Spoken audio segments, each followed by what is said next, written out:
Здравейте, казвам се Тоня и съм психолог. Видеото, което записах преди малко, се роди съвсем спонтанно. Надявам се да ме извините за липсата на сценарий и по-добра структура. Причината е, че имам лична потребност да поговоря за един проблем, който ме засяга лично. Така че надявам се да е полезно и за вас. Темата е тревожността и стреса, свързани с политиката. Така че във видеото говоря за политика и за психология.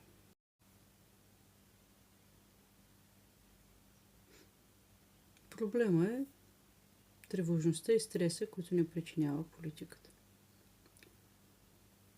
Защо приемаме толкова лично, като заплаха, всяко едно решение, събитие, избори, които не отговарят на нашата представа за това в какъв свят трябва да живеем?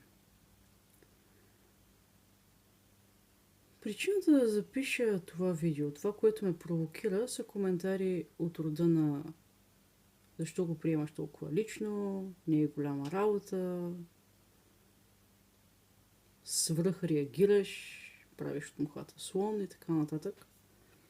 И на мен ми стана интересно, защо всъщност аз наистина реагирам толкова бурно.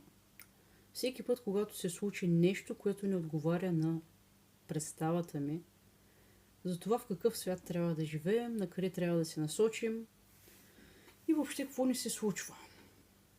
На местно ниво, в държавата и в света, естествено, защото са свързани. И някои изводи, до които стигнах.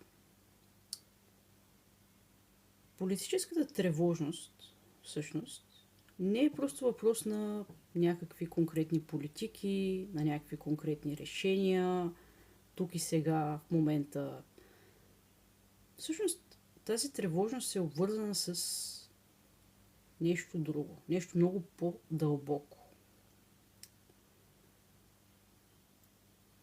Това, с което е свързана, са най-дълбоките ни убеждения, принципи и вярвания за това, кое е добро и кое е зло.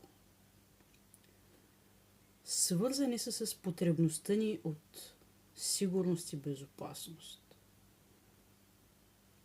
С разбиранията ни за справедливост.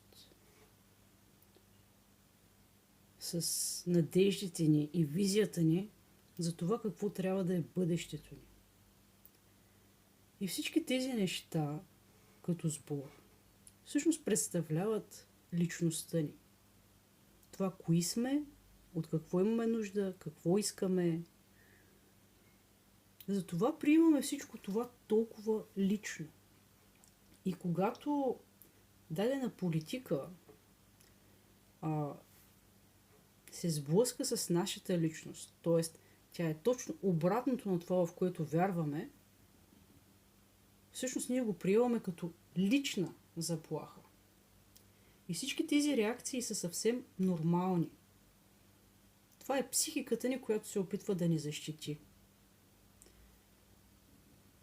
Понякога мозъкът ни не може да направи разлика между конкретна физическа заплаха тук и сега, като да срещнем мечка, и нещо, което е срещу основните ни разбирания, принципи и убеждения, и двете се усещат като еднакво силна заплаха за нас. Така че е съвсем нормално да се чувстваме по този начин и да реагираме по този начин. Нищо не е нормално. Това е първото нещо. Второто нещо е, че когато става въпрос за политика, обикновено е въпрос на сблъсък между различни виждания. Тоест, ние сме от едната страна с нашите принципи, вярвания и убеждения. От другата страна има други хора, които са с противоположните. И понякога тези хора са непознати, понякога са просто хора, коментиращи в социалните мрежи, понякога са хора на улицата.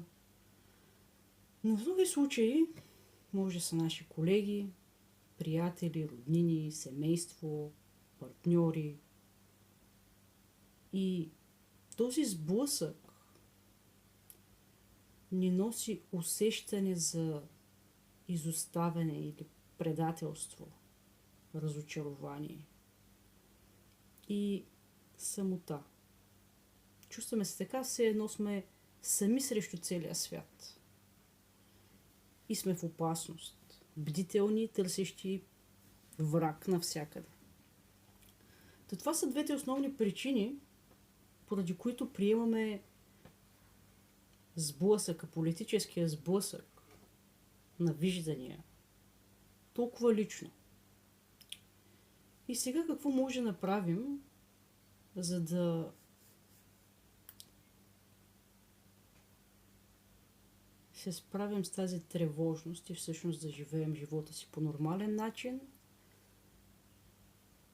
да действаме адекватно, да сме стъпили на земята, да приемаме реалностите и въпреки това да знаем кои сме, в какво вярваме и да се борим за това. Понеже става въпрос за тревожност, като при всяка тревожност тя започва в тялото. Там са симптомите. Дали имаме стягане в челюстта, проблеми с дишането, участен пулс, напрегнати мускули, крайници, проблеми с стомаха или каквото и да е там. Тези, които страдат от тревожност, много добре знаят какви са симптомите, главоболия и така нататък. Това, което трябва да направим, е да успокоим тялото си. Има различни техники за заземяване. Може да започнем с дишане. Понякога просто имаме нужда да излезем за малко навън, да подишаме на терасата, да си направим разходка. Движението е много важно и помага, така че една разходка би ни се отразила добре, също така ни помага да сменим фокуса, да имаме различна перспектива. Също така спорт, да правим нещо с ръцете си, например да наредим един пъзел, да изчистим вкъщи, да подредим дрехите си. Разходките сред природата помагат. Душ, вана, масаж. Всичко, което може да ни помогне да отпуснем тялото си. И е важно да се върнем към нормалността на живота си, ежедневните неща. Да правим неща, които ни носят радост и удоволствие и удовлетворение. Също е много важно да си дадем пауза. Ако имаме нужда от време и пространство, за да преработим емоциите си, е хубаво да си го дадем. Защото ако не се справим с емоциите си, т.е. да ги преживеем, да ги приемем и да ги преживеем, те ще продължат да ни владеят. И така няма как да си върнем здравия разум и да бъдем адекватни на ситуацията, да вземаме адекватни решения и да правим адекватни действия. Така че, за да се справим с тези емоции, е хубаво на първо място да ги валидираме, да ги назовем. Дали се чувстваме тъжни, разочаровани, предадени, дали ни е срам, дали сме супер ядосани или просто ни е страх от неизвестното, от това, че не знаем какво ще се случи. Всичко това си има име. Хубаво е да ги назовем тези емоции. А след това да ги валидираме, да си кажем, да, чувствам се така. И това е окей. Емоцията ми казва нещо. И след това да разберем какво ни казва емоцията. Ако е страх, например, От какво ни е страх? Коя от нашите ценности, от нашите принципи е застрашена? Дали е свободата ни? Дали е правото ни да живеем спокойно и нормално? Има си име, хубаво е да го намерим. И само това, че ги назоваваме и ги валидираме и си даваме времето да поживеем малко с тях, отхлабва този захват,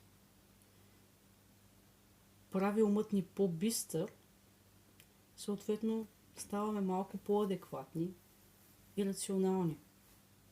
Но това няма как да стане, ако не си позволим емоциите си. А те просто ни дават сигнали.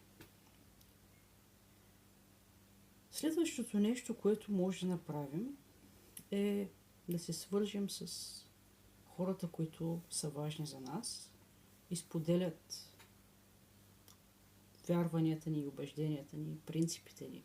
Защото в такива моменти се чувстваме наистина сами и неспособни да се свържем. И наистина си мислим, че сме сами. Но дори да не сме повече, да сме по-малко, това не означава, че сме сами. Има хора, които споделят същите убеждения като нас. И тези хора най-често са в най-близкия ни кръг, затова сме близки. Хубаво е да ги потърсим, да си дадем подкрепа взаимно. И кураж, и да споделим надежда, че заедно сме по-силни и може да продължим да действаме в посока, за която смятаме, че е правилна. Хубаво е също така да знаем върху какво имаме и върху какво нямаме контрол. Така че ако искаме да живеем по-добре, да се фокусираме върху нещата, върху които имаме контрол и да действаме. Мисля, че това са нещата, които исках да кажа. Надявам се да са били полезни и